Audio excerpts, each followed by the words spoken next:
Hello, everyone from all over the world watching the A4Q Global Testing Summit live from Dublin. I'm very happy to have Leanne Howard here.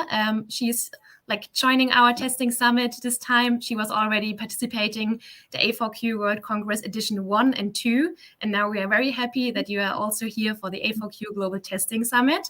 And now I don't want to take too much of your time, and I want to hand over to you. Thank you for being there, and thank you for joining. Thank you, Elena.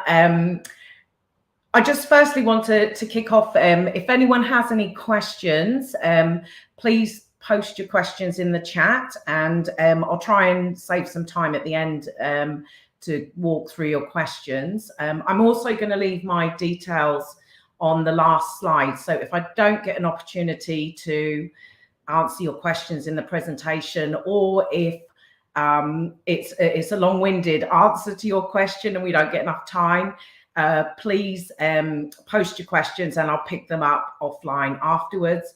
Also, if you're watching the recording, please don't think you've missed out, because again, you can reach out to me at any time and we can organize a chat or to answer your questions. So it's a great honor to be here for the third time in the summit. I'm sad that I can't be there in Dublin, but maybe next time we all get to see each other, and also we all get to collaborate together rather than virtually collaborating. So I'm going to jump straight into my presentation. As I said, I'll leave my details at the end, so you can go and have a look at what I do and where I am and everything that I'm involved in. So I wanted to look at accelerating quality or quality accelerated and how we can do that. And I wanted to look at this is a huge topic, and I wanted to look at one particular aspect for this presentation. And it's around quality assistance versus quality police. Or maybe you've heard the term, testing police. So what we want to move to is around how we as a community of quality practitioners can really help and assist our teams rather than be seen as the testing police or the people that are stopping the project going live. We need to really change how we think about our role and what we do, and how we can start to move things to that shift left and build quality in rather than testing it out. So that's where the assistance comes in, and I'm going to share with you throughout this presentation some of the ideas and some of the things that I've used on the hundreds of projects that I've worked on to try and help teams change their mindset and move away from we're just here to test and stop the project, or maybe not stop the project, but at least because we're raising lots and lots of defects, that may be seen by the project as you're slowing down the release. But of course, we didn't introduce the defects. We're just finding them while they're there. But let's try and move away from finding defects and detecting issues and raising risks, and move more towards prevention of defects and identification of issues early in the life cycle. So throughout this presentation, I'm going to be sort of contrasting and giving you some ideas to move away from policing and moving more towards assistance. So the first part of that quality, which is in both assistance and policing, obviously, that's a very subjective term. So how do we all make sure that we have the same understanding of quality and we know what that quality is, and to our different stakeholders and our different customers, Quality may mean different things. So we need to be very clear as a team what we are trying to achieve by quality. So as part of the research for this, I found some quality definitions. Now, there are hundreds and hundreds of different definitions out there, and I'm not going to go through all of these, but just really to highlight that there are differences in definitions, and quality to one person, or even maybe one team, or even the product development team's view of quality may be different from your leadership stakeholders, may be different from some of your customers, and even within your customers, the definition may be different. So one of the things that I try to look at is, how do we have a shared definition of quality, or at least only have a few variants, and we're very clear where that quality definition lies. Who is it attached to? What persona is it looking at, or what set of customers have that particular quality attribute?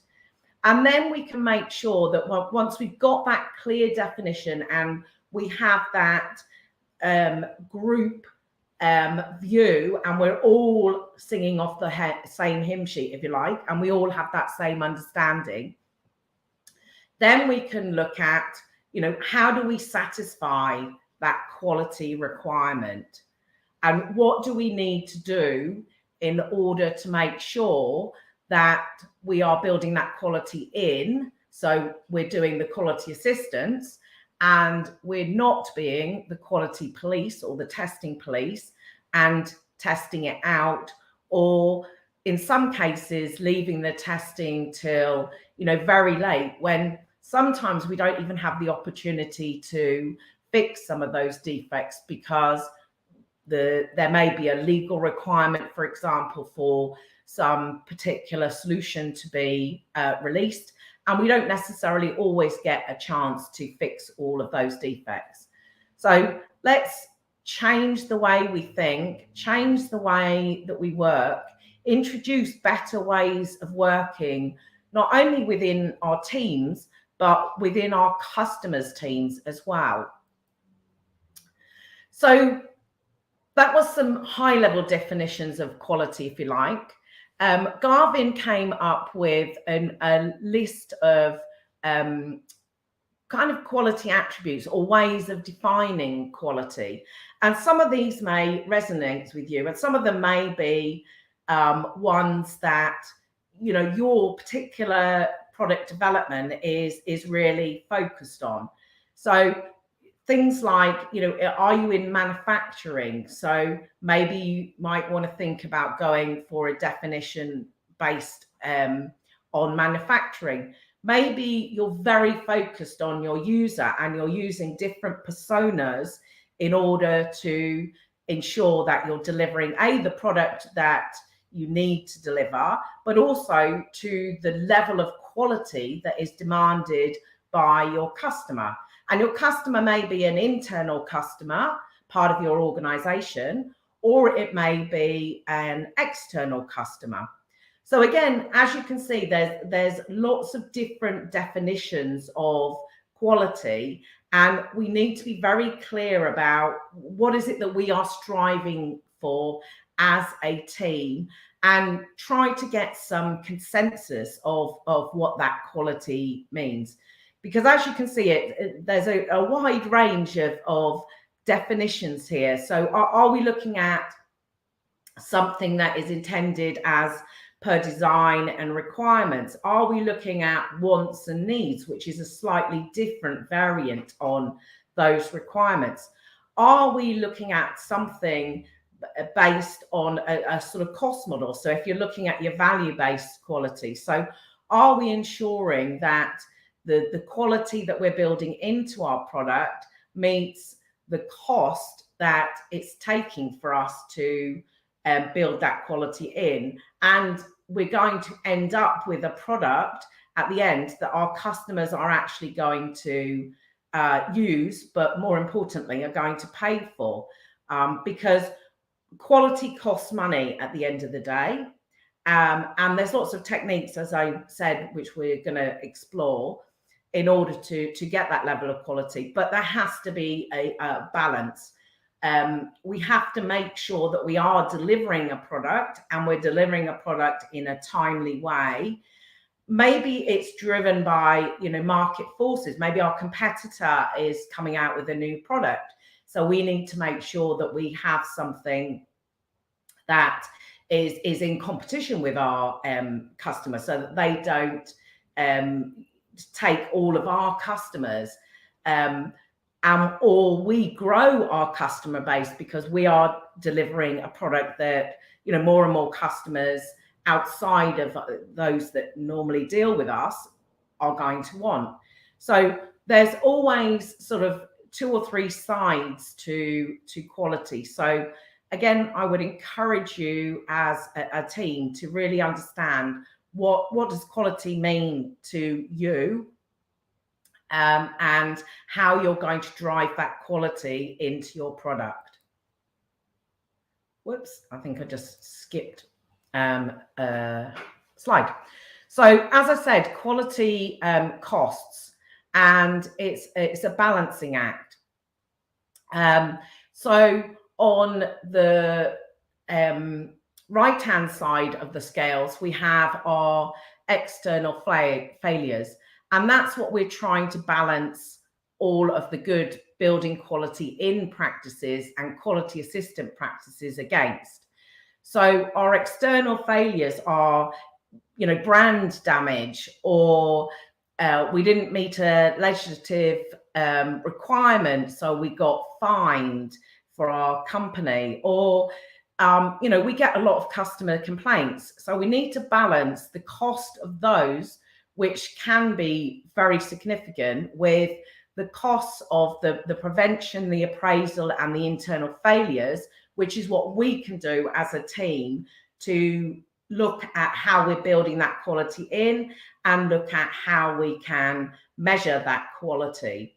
So some of the things we might want to think about within our teams, obviously prevention costs are our development and associated tests. That's not just the testing team, but that is the development testing and unit testing. So all our various different levels of testing and types of testing.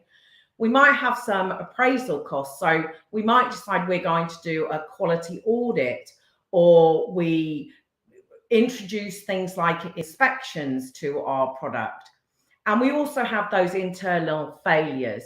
So product rework is a big one. So defects are a big contributor to that internal failure. And we want to minimize those defects as quickly as possible, because the later we get the defects, the more they're going to cost us to fix. It's also things about looking at root cause analysis, trying to identify some of those trends that you can put in place, some actions, some process, in order to minimize that, or change the way you're working so that you stop that happening, or at least reduce that level of defects being created or found, as we said. So quality costs, and we have a model. So this model allows you to look at the 3 things on the left-hand side. What can we do to prevent it? What can we do to minimize internal failures? And what can we do from appraisal costs to help us? And we want to get to the point where that means our external failures are minimized as well. So as I alluded to, I'm sure everyone's seen this model before. This is a cost escalation model. So as I said, the further you get through your cycle of production release, if you like, the more it costs to fix whatever the issue is or defect that you've identified. So if we can really focus on minimizing the costs through focusing on looking at the user requirements, looking at how we make sure there's no ambiguities, that the team has a common understanding, that they've really done their research and understand what is going to benefit the customer at the end of the day. I don't know how many projects I've been on where assumptions have been made around what the customers need. Maybe they're using a certain report, let's say, right now, or at least that report gets generated by the systems. So there's an assumption that someone's using it, and when we move to a new system, that becomes part of the requirements and it's replicated. But when we bring in our users to help us do the testing and help us do the acceptance, they give us the feedback that actually we don't use that report anymore, we're doing it another way.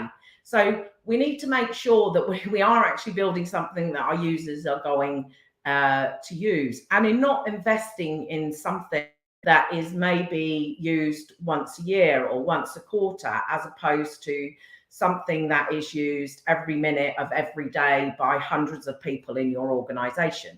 So we need to have that balance. And sometimes it kind of sounds counterintuitive that we get everyone involved right at the beginning to ensure those user requirements or product specifications are correct, which means obviously there's an associated cost with that. But if you look at how that minimizes the number of defects when you get to, say, UAT or system integration testing, there is a significant cost saving in investing, getting the team involved, getting the team having a common understanding of what it is that they are going to deliver. So I would be encouraging you to use these models to have the conversation with your stakeholders to convince them that we as quality engineers or as part of our quality assistance role need to be involved right up front in the product development. There's also lots of other quality standards and governance. Again, have a look at these outside of this presentation. There's lots and lots of material out there that allows you to look at these standards, look at how we can maybe do something around TMMI, and we can get our processes reviewed so that we're moving to that level where we are really doing prevention activities and not detection activities. So these are just a few standards and some governance that you might want to have a look at as a suggestion. And I'm not saying you need to adhere to everything in all of these standards or governance models or frameworks, but pick the things that work for you and your team and what it is that you're trying to achieve from that quality, those quality definitions that I showed you right at the beginning. So one of the things that we can look at is what is it that we can do from a quality assistance point of view that is going to allow us to make improvements, and how do we change that mindset? I think I actually jumped a slide, so I'll go back. So how do we change our mindset? And what I'm going to challenge you to do is really think about, how do I change my mindset from that quality police person or role to the quality assistance role? How do I make sure that I'm improving things earlier on so that I end up with less defects at the end? And I want you to have a kind of 180 change in your mindset. And rather than thinking my role is to find defects, I want you to think about the fact that your role is to provide confidence to your stakeholders and to your customers that they are getting the best product ever, that it's going to help them, they're going to want to buy it, they're going to want to use it. So we need to celebrate that we are providing confidence to those stakeholders, which means that we should be celebrating the fact that we are not finding hundreds or even thousands in some of the bigger projects that I've worked on of defects towards the end of the project. We need to be celebrating that I'm finding, well, we never get to the point where there's no defects, but we need to be celebrating that we're finding a low number of defects, and those defects that we are finding are a low severity, so low impact on the business. And what through the quality activities and the testing that we are doing as a team, not just as a tester or a quality engineer, our whole team needs to take responsibility for this. And we are celebrating that we're not finding the defects. And that will allow us to then accelerate our quality delivery to our stakeholders and the product. So if there's only one thing that you take out of my presentation, please start challenging yourself about how we change that mindset. And it's not only a change of mindset as us in the quality and testing community. We need to be going out there to our customers, to our stakeholders, to everyone in our team, and encouraging them to have a mindset change as well, for them to think about things differently and maybe change their behaviors and their ways of working in collaboration and with the assistance of us to help them do things in a different way. So mindset is key, and we need to change that as an industry. So some of the ways that we can do that change. For those of you that have listened to my presentations before, I have talked a lot about the Agile Continuum. I'm maybe even thinking that I might change it to the Quality Continuum. But the whole essence of what I'm trying to capture here is it is a continual try something, see if it works. If it doesn't, change it, but obviously give yourself enough chance to make sure whether it does or doesn't work for you. I've given you some ideas here, but the basics are still the same. We discover something, we flexibly build something, then we study what we've built. Hopefully we're studying what we built with our customers. So we are delivering things to our customers, maybe in a smaller chunk, but much quicker, to allow our customers, the people who are actually going to use our product, to give us that feedback, because that is the best feedback that you can get. And then once we've discovered something, that will allow us to go round the continuum again to give them the next piece that is going to help them do their job. The other thing to think about here is I'm talking about a product as a whole. So it doesn't necessarily need to be only a technology solution. We also need to think about how we can improve their ways of working, how we can streamline what they are doing, challenge them to think about how they can do things differently. So again, you can watch back the video. So I'm not going through all of these. I'm just going to pick a few things just to kind of get you thinking and challenge you to think about things in a different way. So one of the things that I try to do with my teams is that specify the product with rich examples and data. So what can we do? Again, go and speak to your customers. They can give you plenty of examples of how they use your current product, if it's enhancements, or how they would want to use your product. Look at other things that are out in your competitors, for example, and new innovation that's coming in, and look at some of those examples and apply them back to your product. It's much easier to give people specific things to be thinking about when they're building in their quality, and give them these examples rather than a sort of abstract requirement that we're trying to get to, because they can use those examples when they're doing their testing. The other thing down the bottom is peer reviews or pairing. So I'm a real keen advocate that we have peer reviews, but maybe we change it up.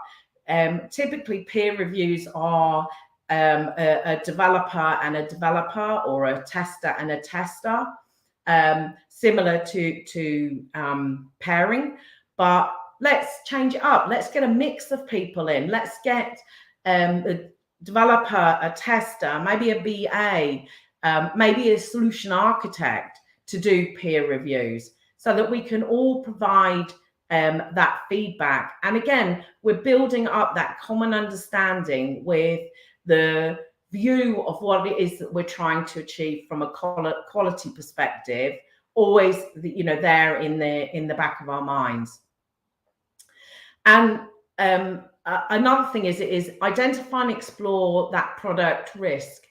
I know we as quality practitioners or professionals do talk a lot about risk, but I find in a lot of projects that I work with that we have a conversation. Maybe we have a meeting and we talk about product risk and we identify what the product risks are, but we then don't take that information and link what we're doing, the design, the solution, the coding, the testing. We don't link it back to those product risks. So again, I would encourage you, have the meeting to identify what the product risks are right up front, and maybe do that touch point. So don't just do it right up front, but have regular sessions where you're refining what the product risk is. Because if you are designing and building and testing your product in the right way, your product risk should be going down as you are developing and producing and releasing. And again, measure that residual risk.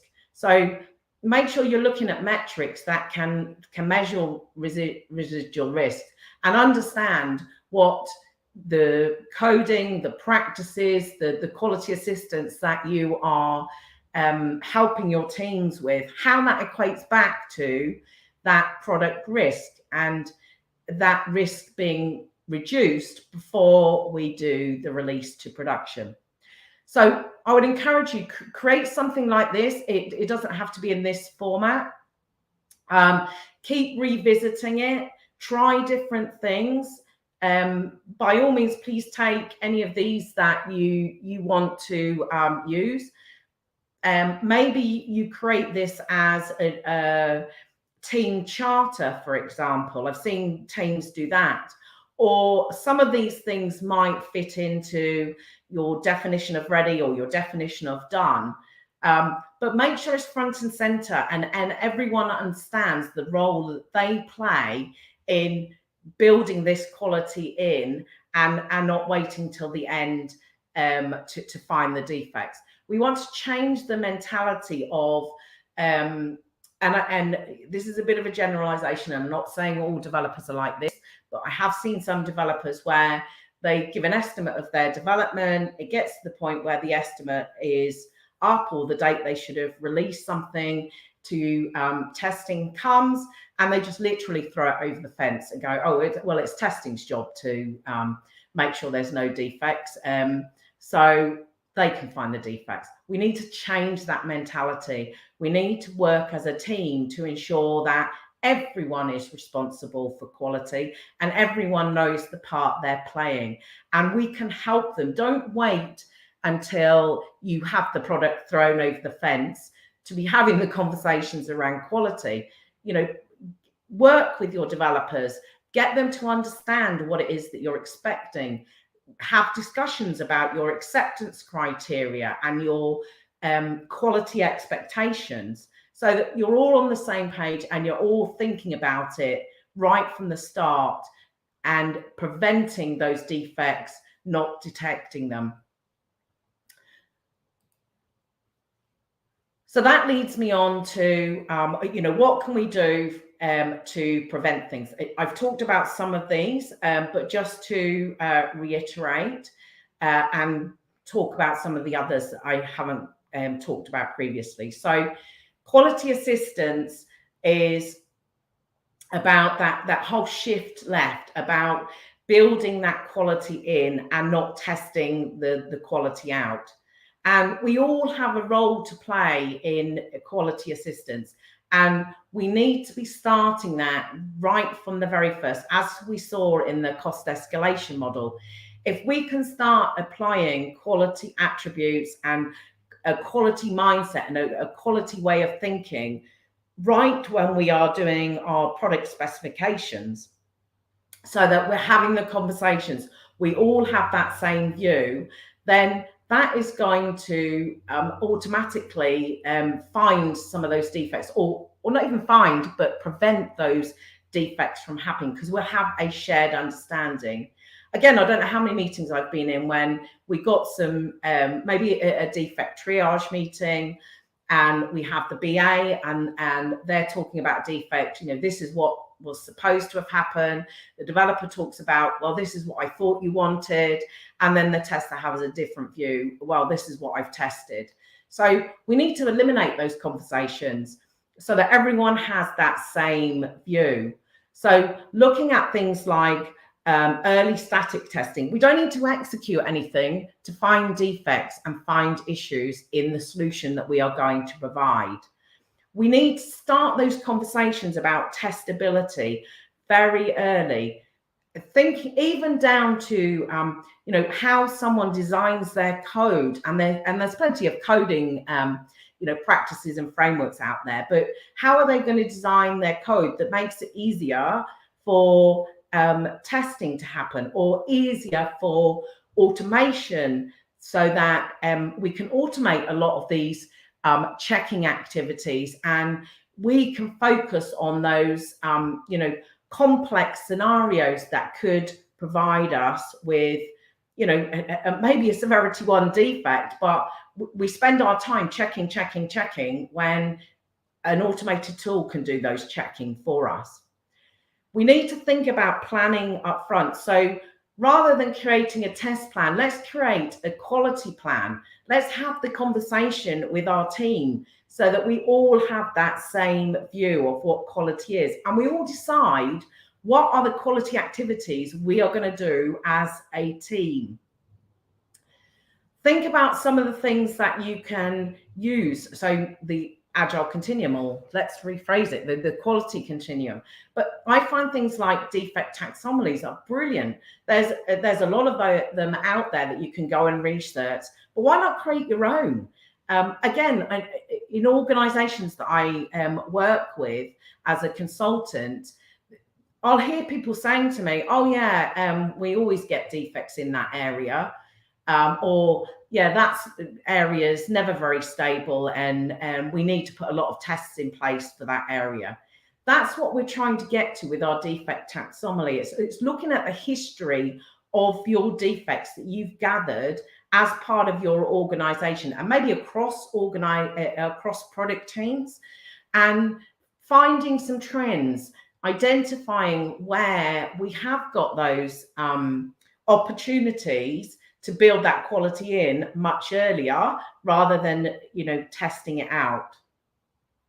I've talked about pairing, so let's go on to swarming. So let's get a group of people together and let's focus on one small area. Maybe it's one of those areas that we identified from our defect taxonomy, and let's get everyone together and really work through the problem, put through some of those examples that I talked about earlier. Let's play some of those examples through. And again, we can do that as early static testing. We don't actually even have to have a product that we can execute, to have these types of conversations.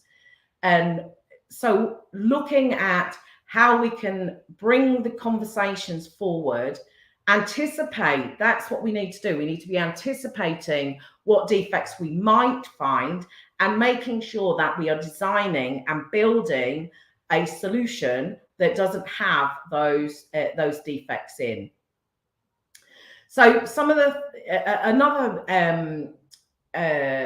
technique that I found really useful, and it's got a whole load of different names. We call it Pathfinder, but it's talking about an incident room or a war room, where again you get that group of people together and you really focus in on what particular attribute of the product you are trying to ensure that we've got the quality in. These pathfinders can also be used for, very complex solutions or paths through your solution, or if you've got if you do have defects, but remember we're trying to stop those defects. If you do have defects, then looking at those tricky ones that are not so easy to find, that we really need to walk through in a systematic way how we manage to generate the defect, how we can replicate it, particularly where you have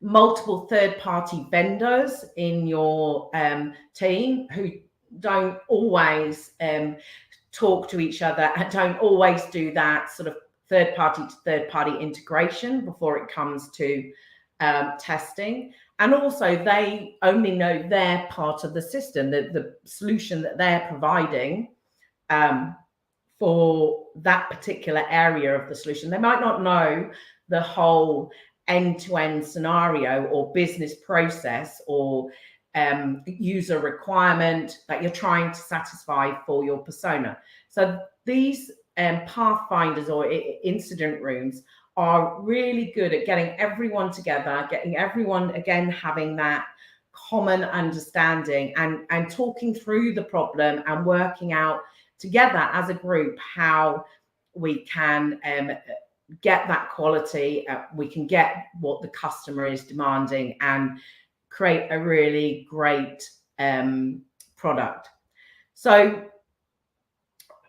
that's some of the ideas. And again, just to reiterate, if you've got questions, please post them in the chat. If you have a question that's a bit more involved, I will give you my details so that you can reach out and have a chat with me, offline. So these are my contact details. What we need to be doing is that whole 380 mindset change about how we work. So we introduce better ways of working, not only to us as the quality and testing community, but to everyone that we work with. We need to make sure that they're all embracing this different way of working. We need to be turning that defect detection or issues detection into prevention. So stopping it up front when it costs a lot less money to get fixed. And that will then accelerate the delivery of our product, and it will get people thinking about how we work in a different way. So we're assisting the product getting delivered. We are not the police and we're going, stop, no, you can't go live because we've got all of these defects. And we need to work together to make sure that we are celebrating the fact that we are giving confidence to our stakeholders and we are having low or again, I'm not going to say no, but very low numbers of defects. And we need to celebrate that.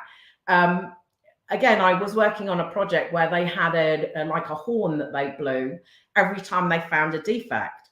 So that was just really the wrong behavior and the things that we want to change. We want to be blowing the horn to say how fantastic, we've got this part of the solution ready, or we've got this our sprint goal ready, and it's in a great state, absolutely fantastic quality, and we're excited about delivering it to our customers.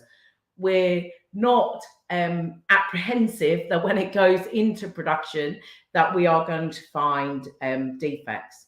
So we need to change the way that we are perceived, that we are not blockers to delivering the product, but rather we are celebrated and seen as enablers for the product to be delivered much quicker and to a higher level of quality, and that we understand what the product risks are that we are trying to mitigate. So some of those product risks are quite easy to identify. You know, it's a legislative requirement. If you don't do X, Y, and Z, you get fined, you know, so many pounds or dollars in my case.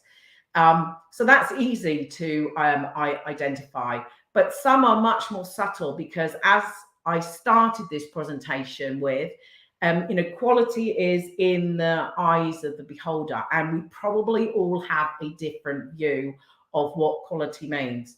So start by defining that quality and how we're going to enable it. We'll look at better ways of working. Challenge yourself and your teams to take those root causes, take those defect taxonomies that you're building up, and really use that to improve your process and improve the way that you are working. Make sure you're working with your stakeholders, working with your team, your developers, your solution architects, your BAs, so they're all coming on that journey with you. So hopefully you'll keep connected. As I said, happy to answer any questions if there's any questions come up on the chat. If you think about a question later on in the day, then please get in contact with me, or if you're watching this as part of the videos that are being rerun and broadcast, then again, please feel free to reach out to me.